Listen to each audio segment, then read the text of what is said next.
I think we can begin.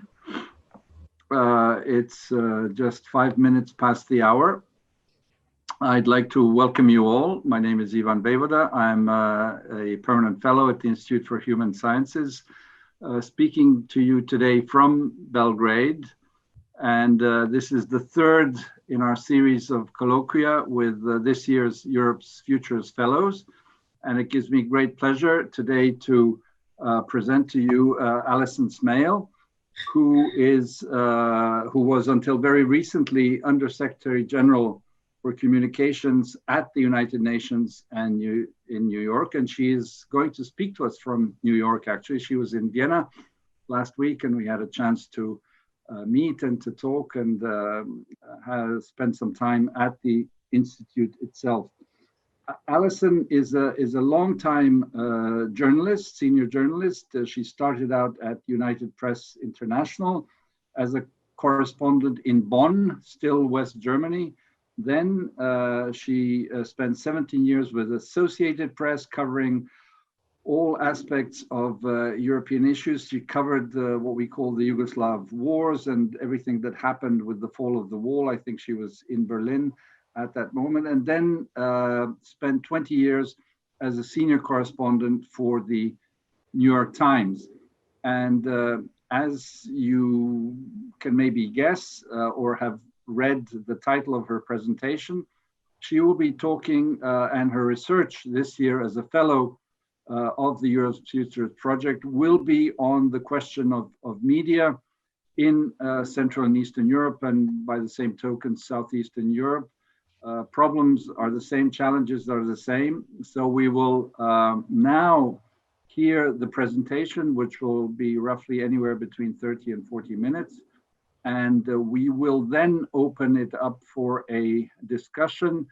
There are about 20 participants. And of course, as you know, this is being taped, it's live, and it will be able to access it also if you cannot spend the whole time with us. So Alison, great pleasure.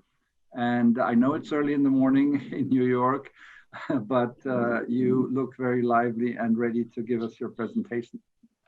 Okay, well, thank you very much, Ivan, for such a gracious introduction. And thank you once more for opening up this possibility for me to spend this academic year in Vienna, investigating something dear to my heart, which is the state of media in Central and Eastern Europe. I spent many, many years covering this, as you said, around the fall of the Berlin Wall and then tragically around the time of the Yugoslav wars. And what I would like to emphasize going into this now is that with technological change so rapid and global concerns rivaling the traditionally local focus of most human beings, media are assuming an ever more important role in our societies. That is particularly true in Central and Eastern Europe, where journalists and their audience mostly have had a mere 3 decades to establish and mold independent media that suit or reflect their societies.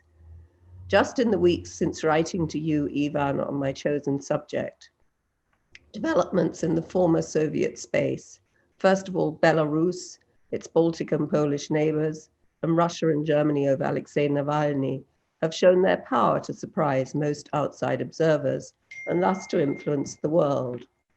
Who is telling this tale, I intend to ask, and how?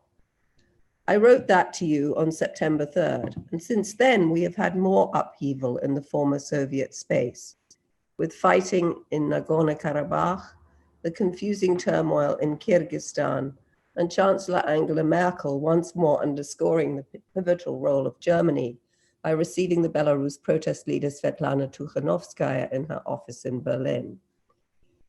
In this fluid situation, and with turbulent times in the United States affecting even what we might designate as the mother of all democracies, it becomes ever more relevant to ask whether, 30 years after the Berlin Wall fell, media consumers, journalists, owners, and regulators in Central and Eastern Europe have the media they hoped for back in 1989.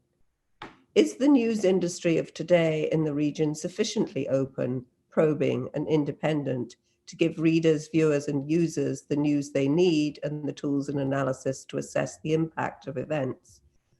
If another wall was about to fall, would the general public know that change was afoot? Or would it still come as a colossal surprise, despite modern technology that enables us to keep track minute by minute? To formulate and address these questions, there is an urgent need for detail and precision to chronicle what has happened in the former Soviet bloc since 1989. Like every other sector, news media has undergone incredible changes in structure, but there is scarce academic research or rigorous mapping of, say, what has happened in Central and East European media as a result of the activities of powerful outside companies like Axel Springer, Switzerland's Randier, Swedish investors, or Bodo Hombach at Westdeutsche Allgemeine. While all in the thrill of technological change, we have arguably been lax in attention paid to the overall picture in broadcast and print media, not to mention digital platforms.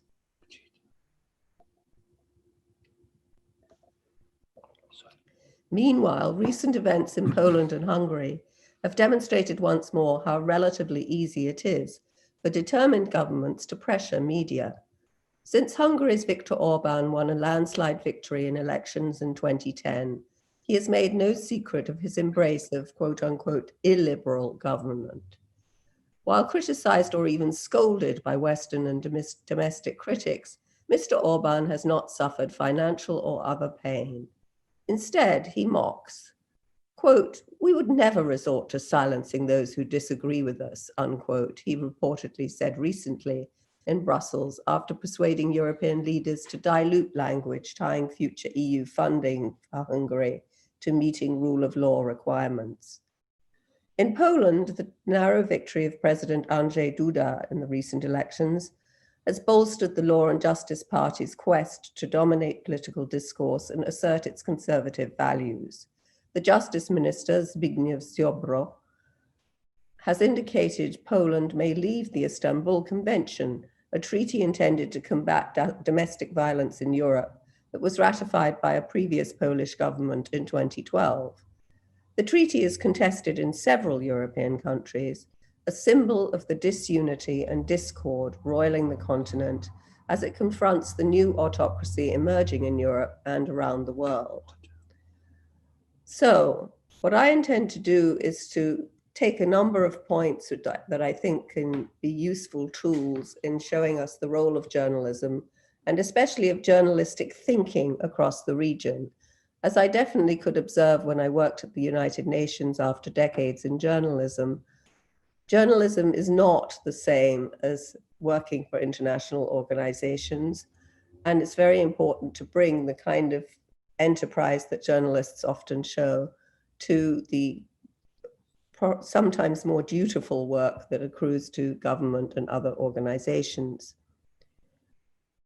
But journalism's vital role in holding government accountable, which is my first point, is under threat even in the United States, where the Constitution and laws in general have traditionally accorded the media a powerful watchdog function. Part of the threat is economic. Having failed to anticipate the effects of the digital revolution, newspapers lost their prime revenue source, namely print advertising. The damage has been enormous. Margaret Sullivan, now the media columnist for the Washington Post, estimates in her new book that 2,000 American newspapers have closed since 2004, creating what journalists are labeling news deserts, with no remaining local news platforms to hold officials to account and curb wrongdoing. Ms. Sullivan, previously public editor at the New York Times, knows of what she speaks. She spent 32 years at the Buffalo News, eventually rising to become editor, and then finding herself in the position of cutting ruthlessly to meet new owners' demands, including shutting the Sunday magazine of which her own husband was then editor. This starkly illustrates the pain, but does not even begin to heal it. If this can happen in the United States, how much harder is it to retain media independence and robust investigations in countries like Bulgaria or Poland, or even Europe's economic powerhouse, Germany? And it is not just journalists who suffer, but their whole approach to interpreting events. Depicting a weighty question such as climate change, for instance, as something solved with an Instagram and mood music does not train young people to burrow deep into the problem. The former Soviet bloc faces the additional hazard of a past that is steeped in authoritarianism, leaving younger journalists, diplomats, officials, and businessmen groping for a way forward with few guides from the recent past.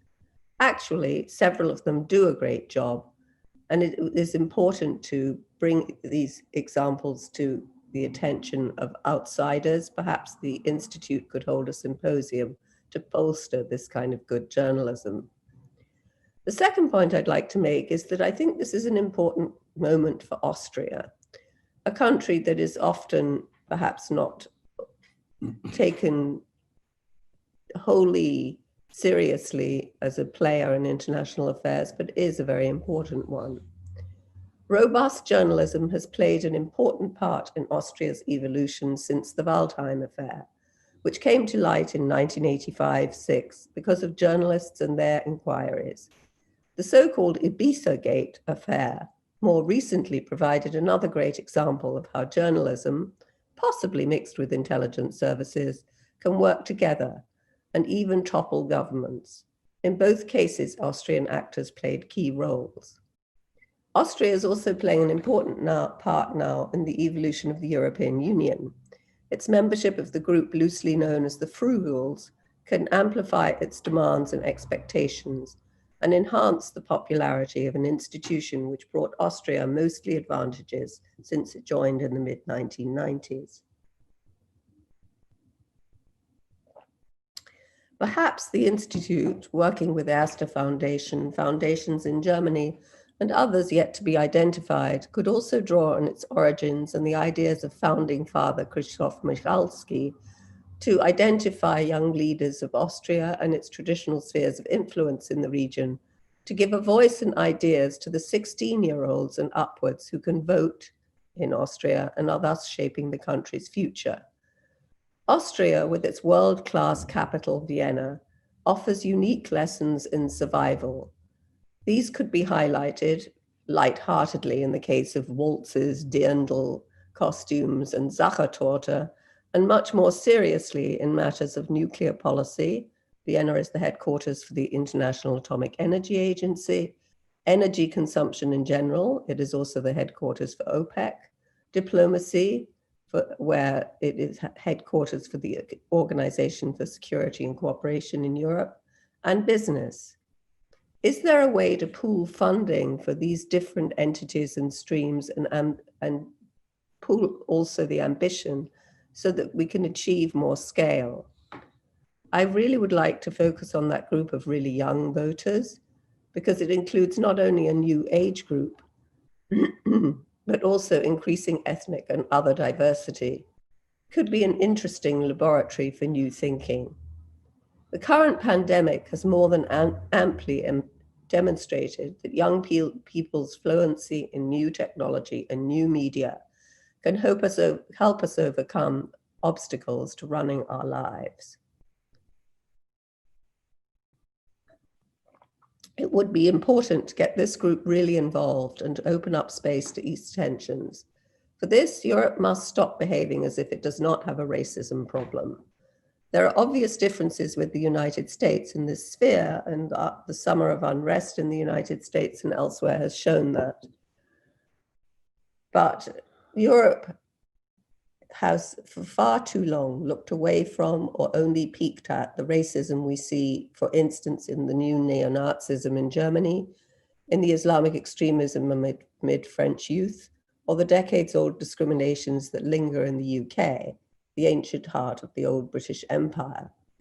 It's also interesting to note that people like Maria Schmidt, the Hungarian historian, argue that the old world, the West, is responsible for dealing with problems caused by migration because these are a result of the colonialism practiced by Western powers and not by East Europeans. Interesting avenue to explore, I think.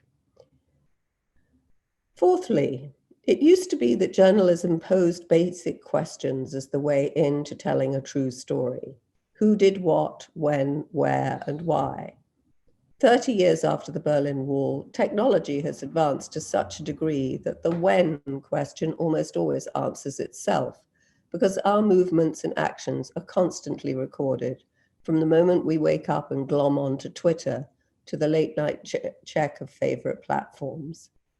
But amidst current crises, the other questions still linger, and getting the answers would require more courage and dedication than ever. It will be especially important to see how younger people confront this task and whether they will be able to work with big tech to come up with answers that sufficiently satisfy everyone seeking the truth. Another difficulty particularly clear in Central and Eastern Europe is the longevity and the form of the relationship of the particular state to the European continent as a whole.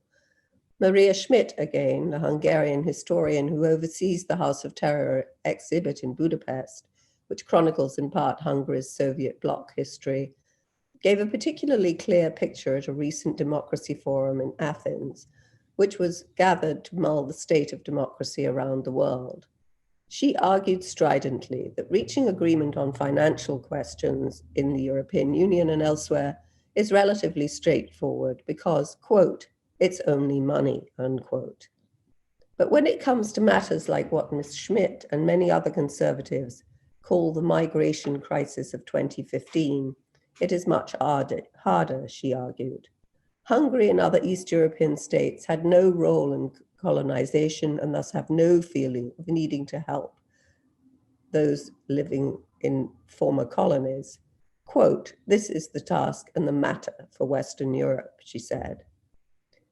Continuing, what is very important and Western Europe did not understand that in 1990, the nation state was fighting against the colonial power of the Soviet Union, and this was successful.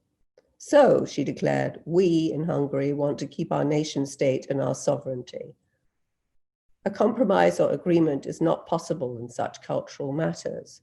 Quote, what is very important to understand is that if after 30 years the Western countries call us new, and after 16 years we are still referred to as new member states, that is a sign that they are not seeing us as equal partners in the club. Ms. Schmidt firmly told Western Europe, we have our own value system and we refuse to get lectures from West European elites who never ask questions but only want to tell us how to behave and how to solve problems. The COVID crisis, she asserted, showed that West European bureaucracies, quote, again proved useless, unquote. Donations, but also immediate reaction to reassert the nation state and shut down borders and use the institution of the family to help, showed how conservative the reactions are. This wounded, bristling attitude finds its match in Poland, where the American journalist Anne Applebaum has most recently chronicled the fate of her friendships with Poles and others in the conservative camp. Bill Keller, former executive editor of the New York Times, wrote a trenchant review of Applebaum's contribution to this discussion about whether democracy is dying. The title is Twilight of Democracy, the Seductive Lure of Authoritarianism.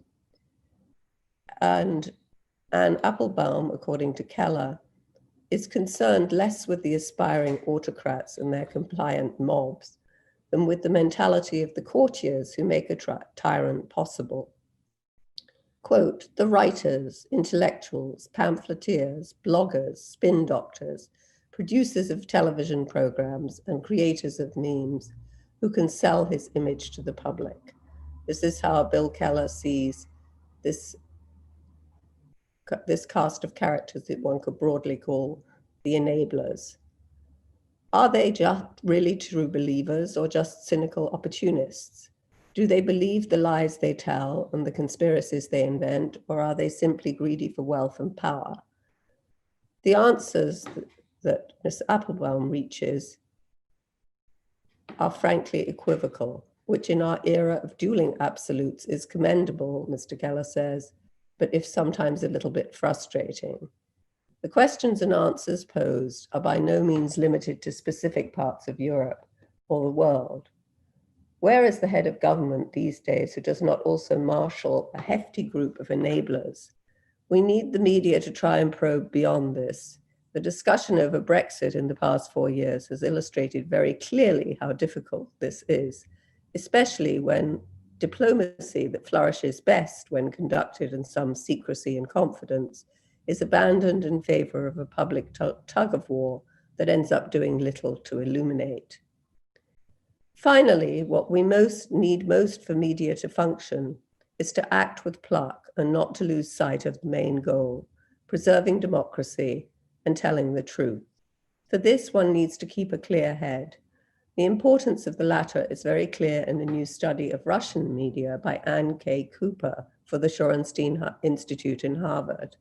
It is actually being introduced in a virtual conversation later today with Ms. Cooper and Meduza CEO Galina Timchenko on Russian independent media.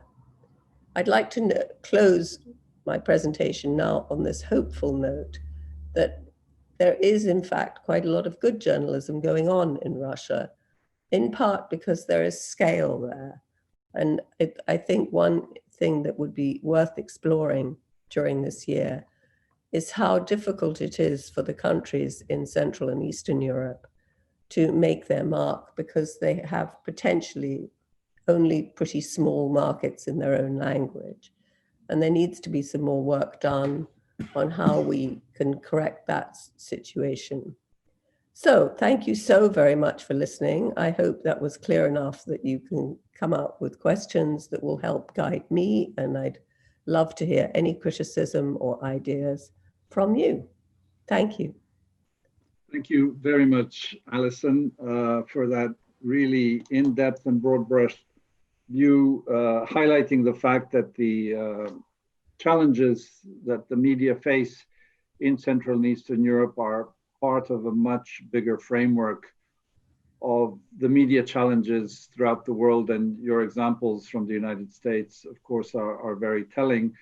And the shifting media landscape with the appearance, of course, of social media, of the fact that since quite some time we have been living in a 24-hour news cycle that puts all sorts of demands, both on politicians, on civil society, but on the media themselves. And what are the challenges to the survival of not only the fittest, but of those who actually want to continue what you have called throughout your presentation, the serious work of investigative journalism that goes beyond the spin that we hear.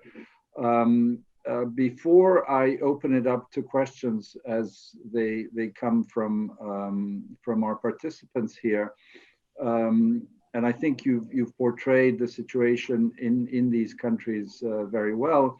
And also important to highlight that there are serious and good journalists out there, whether it's in the former Soviet space, in Russia, in all of these countries, in my country, Serbia, as well. And it was good that you highlighted Austria, where our institute is based, and where a number of media outlets have been doing serious work.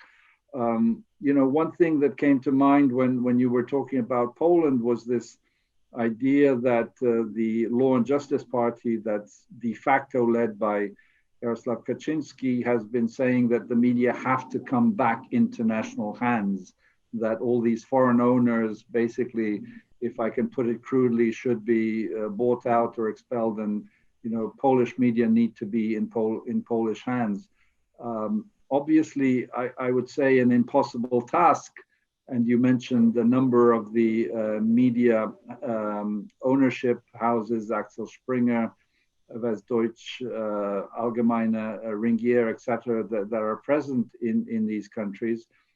How, what's your view of this ownership landscape? Has there been a shift over these years? What have you seen happening? Well, I thank you. What I've seen happening, I have a very concrete example actually from Bulgaria, where a friend of mine, no longer alive, sadly, were part of a group that, right after the fall of Todor Zhivkov, was very successful in expanding their newspaper group in Bulgaria, so much so that they attracted, of course, investment offers from the West. And I will never forget my friend waiting outside. I was waiting for her for hours outside a room where obviously there was a very heated discussion going on.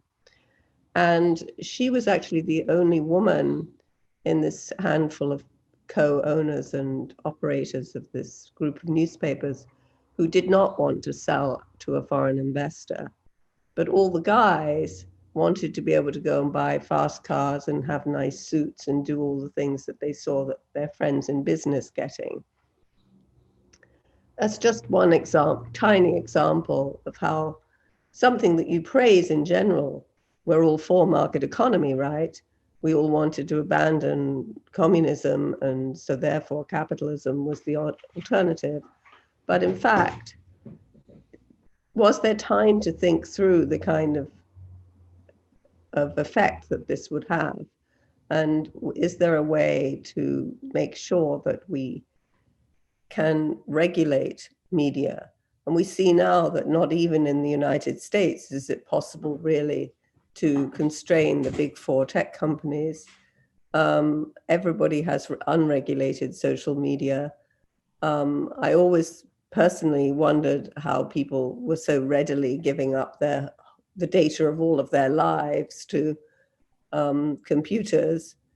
But I always thought, well, then I'm perhaps too old-fashioned, and it's just because I'm a certain age and I read 1984 and Brave New World when I was a young teenager, as many in our generation did.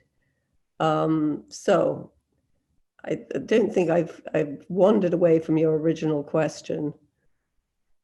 What? About the changing landscape of ownership. Changing landscape.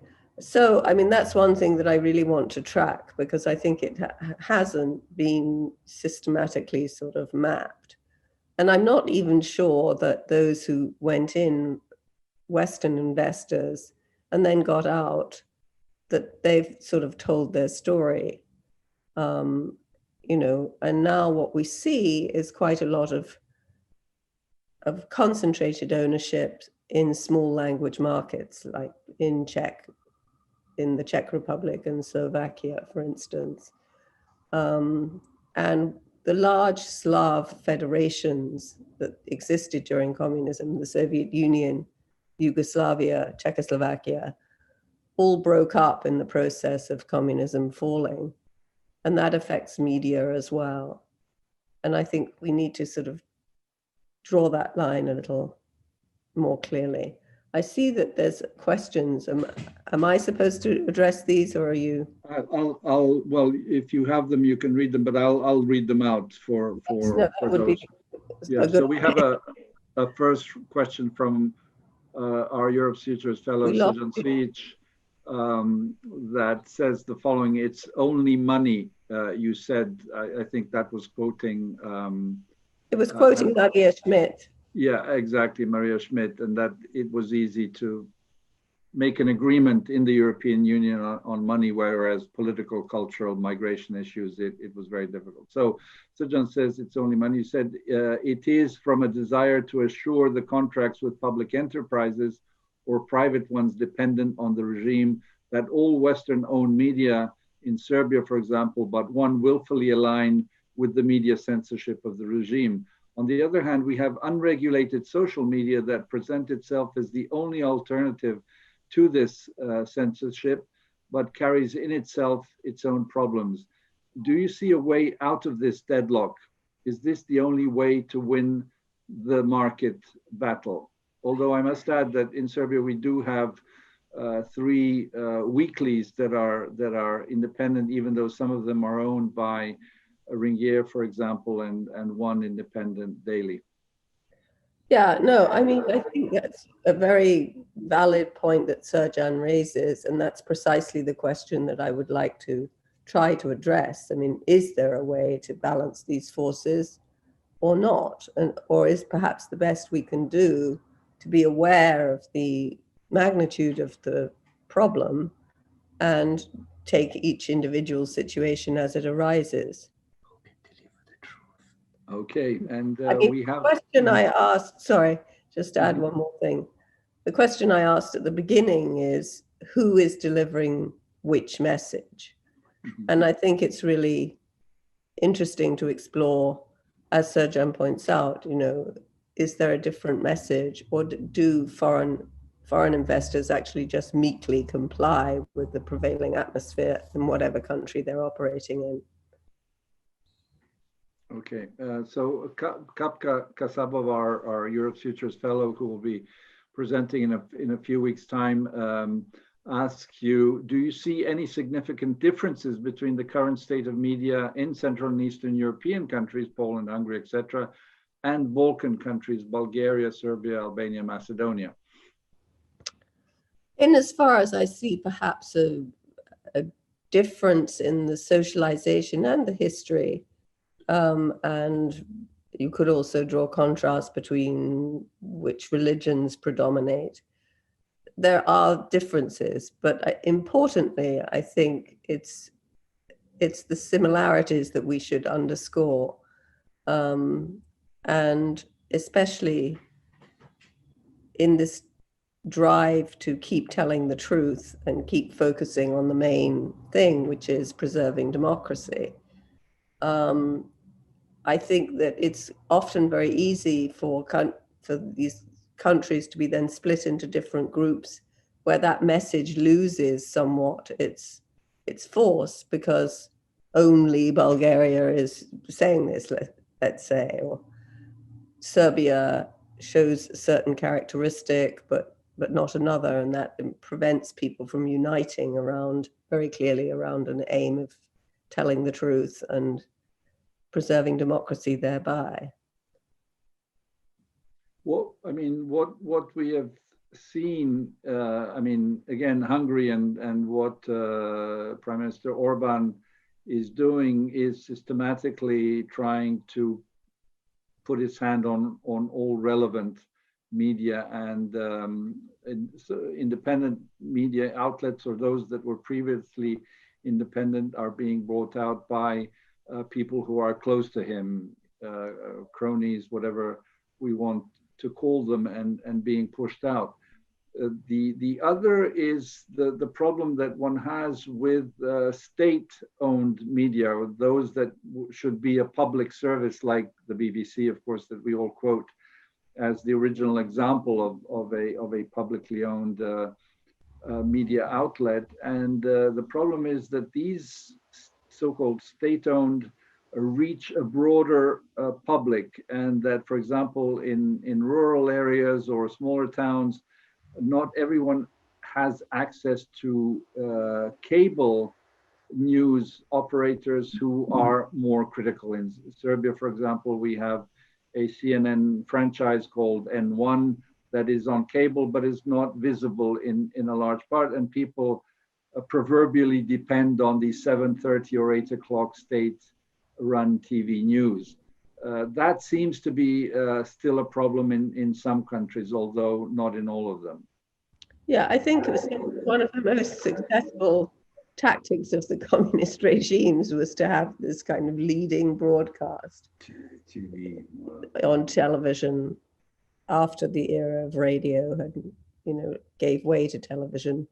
I just want to note one thing from Serjan Cvijic. Thank you very much for this tip for the American journalist who did do some research in Serbia, Hungary, and elsewhere.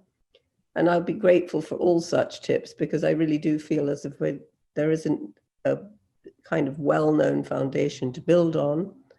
I think Reuters Foundation has done some good work, but it's, as I say, a kind of one note here, but I think we're more likely to succeed if we all stick together when we're investigating these questions and concentrate on the main point, which is to preserve the freedom that we so carefully demanded in the 1980s. That, and obviously all those who are on this event can see the message that Serjan Cvijic posted about the the web link to the article that was produced by Ricky Bevington. I think that's there's been a huge work over these past 30 years on the media, on their situation. I think it's worthy noting that the OSCE, the Organization for Security and Cooperation in Europe, based in Vienna, again, one of these international European that came out of the Helsinki agreements in 1975. For example, they have their missions in Serbia and Macedonia, in Bosnia, and they have a media section which, whatever we may think of the efficiency of their work, but they are trying to instigate a system legally binding whereby the openness of the media are ensured. Clearly an uphill task in many ways. There has been some success in at least having people come to the same table, the government and media unions and media associations. And obviously then there's the work of the CPJs, of the international journalist associations that protect the work of journalists and raise their voices when there is abuse that goes on. So I think it's important to note also that dimension of let's say the furthering of media independence, however difficult that may be in certain situations. Thank you. Do we have some other questions, comments? Judy Dempsey, our Europe Sutures Fellows, are you still online? You are our other journalist, senior journalist on leading Carnegie Europe's strategy website. Judy said that she could be there in the beginning, but not later on. If I could leap in with a question, if Kapka is still on, I would love to actually know what your own point of view is in terms of the differences between the current state of media in Central and East European countries, if not to put you too much on the spot with that. Nicola, our technical manager, can we have Kapka come forward?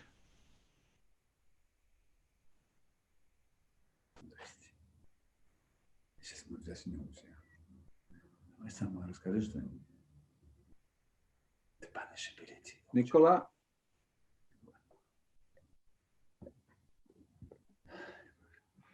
As we wait for Kapka to appear, hopefully she will to answer your question, and thank you for prompting her, Alison. There's a question asking, can media today effectively hold to account an autocrat bent on suppressing free speech, either in the US, either in the Visegrad 4 or the Western Balkan 6? Kind of a vast difference in scale. Yeah. Things. I mean, I'll examine, can we hold people to account? The question, though, I think, too, is there's a difference between holding people to account in the sort of US watchdog tradition and holding people to account in the post-communist, pretty rough and tumble media markets and just generally kind of quite wild capitalism. And I'm not sure that in those countries, people can be held to account without great danger to themselves, which is something that definitely we need. We need the CPJs and NGOs of this world, as well as other governments, to keep track of. That's certainly the case. I mean, it's even horrible to remember, but we must remember all the journalists who have been killed, not throughout the world, but just looking at the former Soviet space, the Polyakovskis and others. It's really always been dramatic to see how much a free voice is threatening to someone who's a very powerful oligarchy or political oligarchy, and that simply confirms the importance of those voices who delve deep into the wrongdoings of a government or of an administration.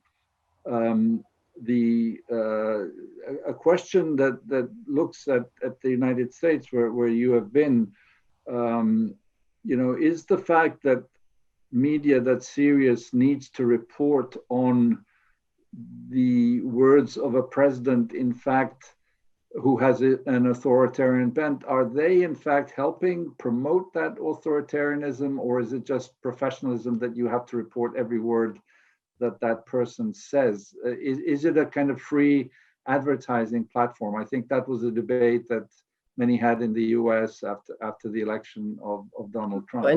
Of 2016, they did. I mean, there was a sort of belated look back at certain rallies which they'd stayed with on the air because the viewer figures were high, and people at that time did not know what was later postulated, that some of this was influenced by Russian government activity.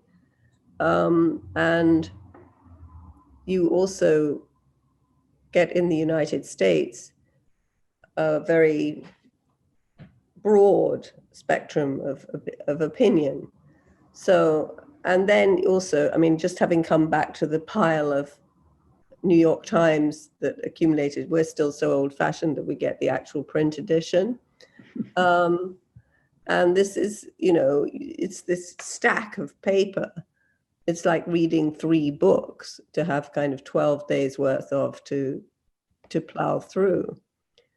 And you compare and contrast that with newspapers in Austria and elsewhere, which are kind of small tabloid format, blaring headlines, pretty predictable in what they tell or question. Certainly, however, also shaping the debate in their particular countries. I noticed that Boriana has weighed in with a question. Yes. Yes, so I'll read it out, Alison.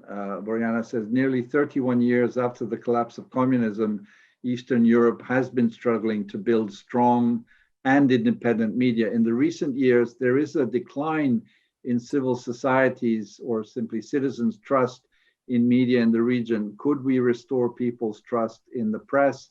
And then she says, for example, in Bulgaria, only 10% of people think that media in the country is independent.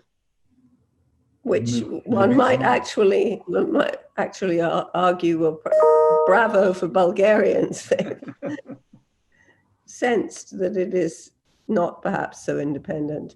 No, I think also, I mean, in the particular case of Bulgaria, which we have dwelt on quite a bit, but we've had demonstrations almost daily for several weeks and months.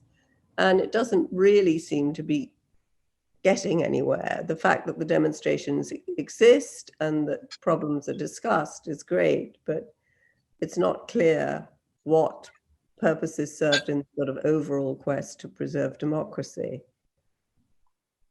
Indeed, I mean, the protests, whether it's Occupy Wall Street, all the way to Bulgaria, where for more than 90 days now, there have been protests through Belgrade and Serbia, where we had protests all of last winter, means that people feel, to put it all too simply, that there are problems in their societies, whether it's with the political class, with the cronyism, with captured states, with the nature of capitalism that we have. And the media do, in some cases, cover this, whether it's the small number of independent media or the blatant kind of turning a blind eye from state media has not really delivered the change. The change clearly happens through elections. We're just about 2 weeks away from the American election, so we'll see what happens there. But turning back to our region of Central and Eastern Europe and Southeastern Europe, the fact that discovering the way that on the one hand markets play, and on the other hand the way that politicians can play markets by monopolizing the use of important sums of money, and then in a self-serving way taking control of media that previously were independent, I think is something that is obviously the dynamic that we're seeing after, for example, just to give you an example, and I think I mentioned this when we spoke, Alison, that after the fall of Milosevic, and we are celebrating 20 years of that event in October 2000, there was a lot of talk because independent media were getting support from donors, mainly in the West. There was talk of saying, well, basically that support is not needed. The market will now regulate that, and we will have good owners who will not interfere in editorial policies, and there will be a rainbow of media that will present views. But clearly that has gone in the wrong direction. Yes, I mean, I think it should be noted, though, that this is something that's not even the scale, or perhaps because media are influential, like the BBC or the New York Times, you have controversies that are up there too. I mean, we just have to look at the turmoil earlier this summer in the United States, when younger people in the newsroom at the New York Times said they felt threatened by certain decisions by the editorial page in deciding to publish an op-ed piece by Tom Cotton. So I think, we need to, Maria Schmidt is not totally wrong when she points out that Western elites are often very fond of telling Hungary and others what to do. I mean, I think we can have a long discussion about how constructive people are on both sides of that equation. But we should remember that James Bennett, the former editorial page editor at the New York Times, did have to, or felt that he should step aside because the actions of his department were perceived by several people in the New York Times newsroom to be potentially harmful. Indeed. Okay. Are there any other questions or interventions? I don't see any additional ones. We're still trying to see if Kapka Kasabova can appear on the screen. Okay. Hi, Kapka. Hi, Kapka. Hello. Hello. It's nice to meet this way, and I hope we'll meet actually at some point. Absolutely. So I was trying to turn your question to me back to you, and whether you think that there are differences, that the differences that you perceive in media are things that pertain throughout the societies you mentioned, or there are specifics. This is not really my area of expertise. So I recently spent 2 months in southern Bulgaria, in sort of rural, relatively remote places, and it was interesting to note the fact. This also ties in with the question of the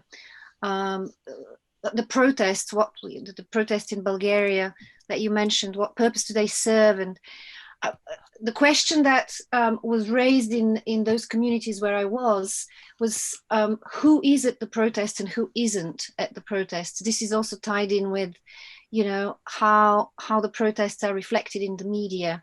Am I still audible? Yes, Yeah. very well. Please carry on. If not We visible. can hear you very, very well. So one thing to note is that, you know, this question of representation, who is there, who is part of the story, who is part of making, you know, who is part of events, who is part of making history, and who is silently left out, and for what reasons. So for example, the communities where I spent the most time were mostly Pomak, either mixed or Pomak communities. The Pomaks are the indigenous Muslims in Bulgaria and throughout the Southern Balkans. And many of the young people in particular in those communities absolutely support, you know, the sentiments behind the protests, but they were not at the protests because they were abroad in Western Europe picking berries. You know, they are the seasonal workers. You know, that a lot of Western European economies, you know, Britain, Germany, Belgium, Spain, depend on the cheap labor. I think many would have liked to somehow support the protests, but A, they're far from the center of power, so logistics are difficult, and B, they are busy surviving, you know, by being gastarbeiters, you know. So, and you know, I'm not sure where, you know, how this sort of answers, if at all, or even addresses that question of media and who is represented and who is there and not there. But I find this significant, that there are silent participants. Yeah, I mean, I think that media has a role to play, obviously, in highlighting exactly the example you just gave. Or, I mean, slightly different, but Honeyland, which made such an impact here in New York, you just wouldn't believe. I mean, you were not anybody if you hadn't gone to see that movie last winter. And it's a remarkable insight into a society that very few people think about existing within the European Union. So I think that is part of a broader discussion also, how to convey what these societies are like, because they really aren't like Warsaw, for instance. And yet people are questing for the same kind of truth and have in some ways been through this, similar experiences. Excuse me. No, indeed. I think the Kapka, you raised some very important points, and some of us that are here present are fully aware of the numbers of people from a variety of our countries, by which I mean Central and Eastern Europe and Southeastern Europe, do make Western Europe economies live by going and doing seasonal work from the UK to as you mentioned, Spain, France, whatever. And this was revealed unto a broader West European public opinion with COVID, with the pandemic, because suddenly these people could not come and pick the asparagus or whatever they pick when they go to these countries. And there was suddenly a realization on the interdependence in countries, their agriculture, their food produce by doing this. And suddenly the media were picking up on the people working in the abattoir in Germany, where there was a spread because, you know, there were 10 people living per room, and kind of the horrendous conditions that these people live in. So again, media had an important part in revealing these stories. But as you said, there are many people. Well, when there were protests in Romania, you will remember that a lot of people from the diaspora traveled back to Bucharest to be part of that enormous crowd that was in front of the parliament and the government. But yes, I think the point that you make is extremely important. There's another comment and question from Srdan Svic of course, reminding us who lived in the former Yugoslavia about this. He says, communist Yugoslavia had a tax on kitsch as a means to enforce censorship of politically undesirable content on media and public distribution. It was also used to genuinely prevent low quality content from reaching the public. Today, in a swath of East European countries, and not only, you cannot live from low quality content on TV. How do you view the initiatives to censor reality TV shows, tabloids, infotainment? Do you think that the threat to the freedom of speech such a measure would entail is greater than, and I have to scroll down, purification of our public space? I mean, I think that we should never try to censor content. I mean, it should be that there is a way for everybody to feel that their views are represented. I understand the nature of the communist Yugoslav step, but those were very different times. And the more important sort of absolute quest, I think, is for expressing oneself freely and for preserving or getting democracy. So I'm not sure that initiatives to censor reality shows, tabloids, or infotainment are the way to go at all. Yeah, I mean, the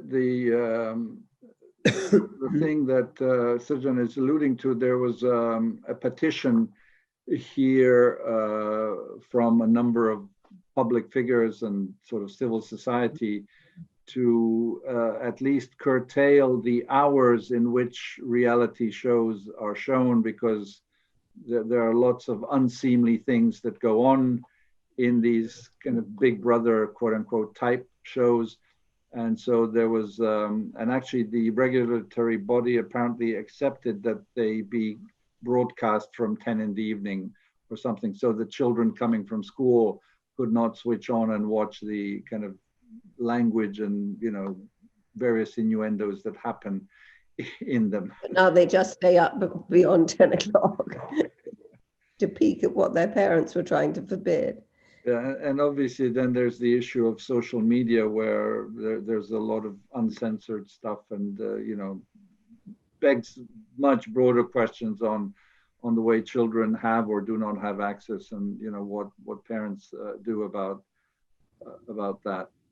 Well, and the really very prevalent problem now in the COVID era is, on the one hand, children are being told by their parents, do not spend too much time on screens, please read this old-fashioned book. And on the other hand, they're being told, please log on to do your homework for your teacher, who's only going to communicate with you via computer. And I think that that is going to become an increasing difficulty, because it's very hard to explain to people what the difference is. Clearly, teenagers will not be doing what we did in our later teenage years at school, to, you know, pick up War and Peace and start reading your Tolstoy. It's a rather lengthy book and hard to digest, I think, for this generation, unless it's in digest form, or for the exceptional pupil who really wants to study literature and understand you know, what went on in Russia at that time. So clearly there's a huge challenge in that regard.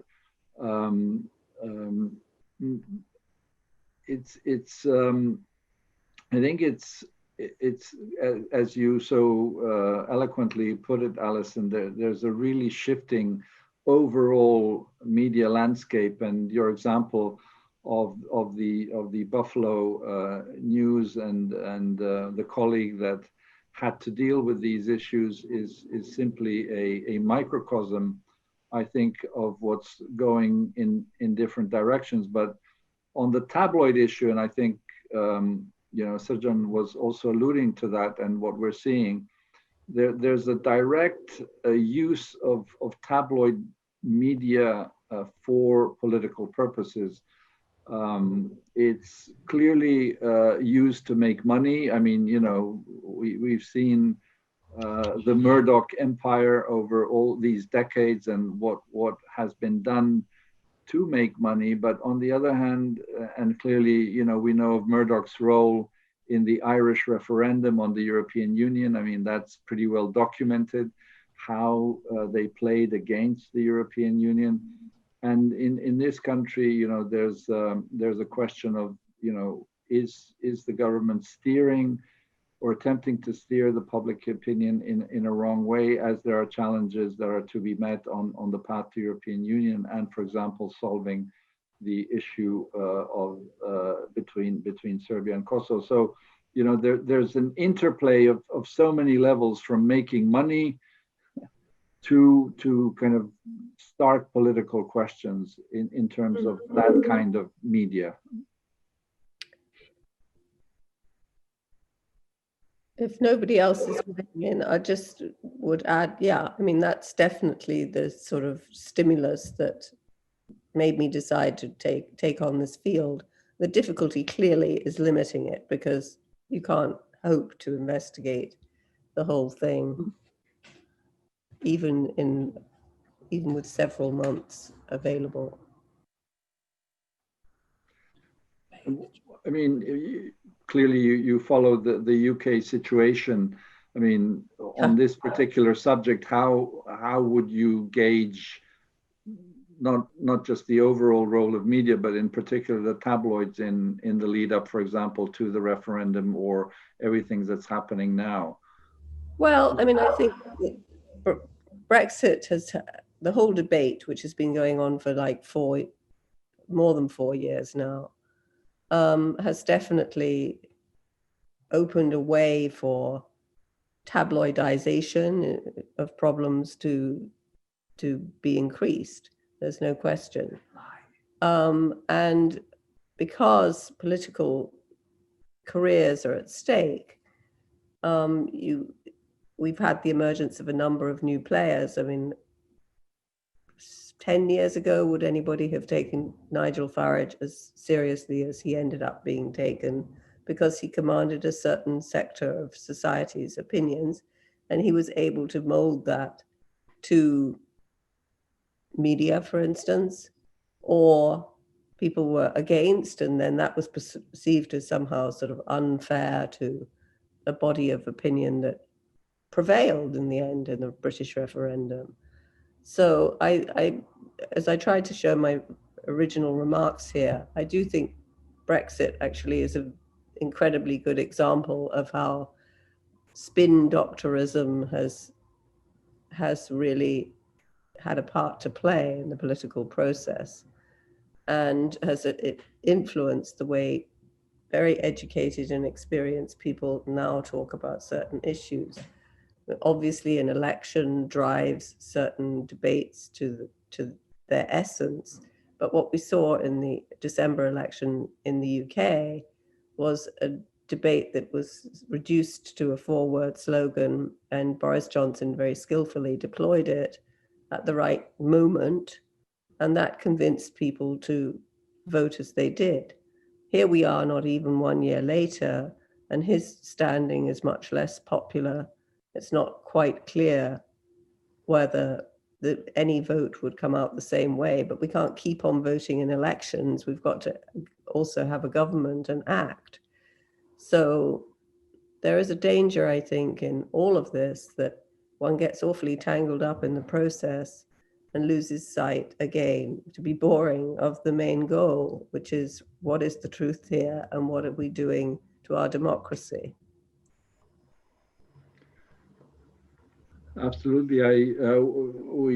We spoke and shared news that of last week, I believe, that one of the Central and East European media moguls by the name of Peter Kellner, the Czech media, Peter Kellner, not the UK Peter Kellner, who used to run YouGov, is about to sort of take over basically an empire of media in all of the countries that we're talking about, or most all of them, in Slovakia, in Bulgaria, I don't remember all I think the 6 countries. The website Euroactive had a news story on that. So I mean, clearly a lot of money is to be made, given that fortunately printed newspapers are still very popular.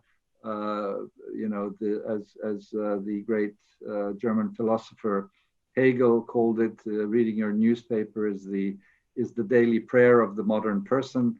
And so we all like to pick up our favorite newspaper and read it. So there's clearly a recomposition of in the ownership. It'll be interesting. Again, I'm not a specialist on these issues, but to see what this takeover by the Czech Peter Kellner businessman will mean for the media in these countries. But yes, when you forwarded that message last week, for which thank you very much, I actually thought that this really would be a great case to chronicle. And, the hard thing will be to get the interview with Peter Kellner, as Bill Keller pointed out actually in his review of Anne Applebaum's book.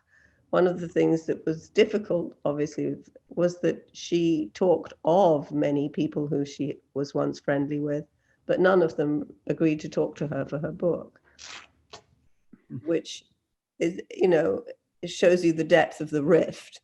I don't think it says anything particularly about, Anne Applebaum's undoubted acumen in portraying what happens in societies. But maybe this would be a good case that will illustrate sort of what has happened at various stages to various different kinds of media in Central and Eastern Europe. And whether that's particular, I mean, I would argue it's not particular to the region. It has some distinctive regional characteristics, but, we're in trouble everywhere in terms of free speech. It would be also, I guess, interesting because many of us living in urban areas, whether it's Belgrade or Vienna or other places, through the cable news networks, not only see independent newscasts in our own language, but through cable we all have access to BBC World, to CNN, those who prefer Russia Today or the Chinese news channels. So what I'm saying is there's also that outer world for lack of a better word, the urban population or those smaller towns where cable has come to also be informed. We're not as dependent as we were 30 years ago on the 2 or 3 channels that we had in some of our countries. That certainly is an interesting dimension also to note when one looks at the question of the level of information in a country. Again, it doesn't touch the rural areas that I mentioned, that Kapka has mentioned as well, or any other country, or Deep Poland, if we can put it that way. And that kind of relationship, I think, is I'm sure has been studied in various sociological analyses, and that can be found, but that's an element, a dimension that I think one needs to take into account as well. Yeah, absolutely. Well, I got a lot of interesting ideas for how to proceed from this. I hope other people also found it valuable, and please feel free to write to me or call me. Absolutely, and that's the purpose, as we said at the very beginning. These are initial draft presentations of research projects that are very interesting from the various aspects. This one is absolutely key in so much as the citizenry of the region and of the individual countries is so dependent on knowing what goes on. Obviously, people have also their private channels of being informed, the hearsay that goes on that we've picked up, from old times in communism when not everything was available as it was today, and people were able to find certain things out. So since there are no other questions, Alison, if you agree, we can sort of slowly bring this to a close. I think there's, as you said, very interesting questions were raised in various directions. There's a lot of food for thought. Obviously impossible to tackle in one research project, but I'm sure you'll find angles that will help us understand the situation overall, and that can shed a light on that aspect of democracy, or the travails that democracy has in all of these countries. So thank you very much. Thank you for getting up probably earlier than you would normally. Well, I mean, having been jet lagged anyway, it's like hard to tell which is which in cause of tiredness. But thank you. Terrific. I'd like to use the opportunity to announce next week's colloquium of the Europe's Futures Fellowship at the Institute for Human Sciences, and we'll have the pleasure of hearing Ioannis Armakolas from Athens. He will speak next Wednesday. There's a slight little difference. We will start at 3 p.m. Because Ioannis had something that he could not move. So please, those of you who are online, do note that it will be at 3 p.m. Dino Pasalic, my colleague, project manager of Europe's Futures, will send out a note. So will our event manager, Leonie, who has already sent out an information on this with the usual 2 p.m. time. But again, please note it will be at 3 p.m. Thank you all for tuning in. Please do spread the good word that this can be seen on our YouTube website of the Institute for Human Sciences. And until next week, signing out both from Belgrade and from New York and from Vienna. Thank you. Until soon.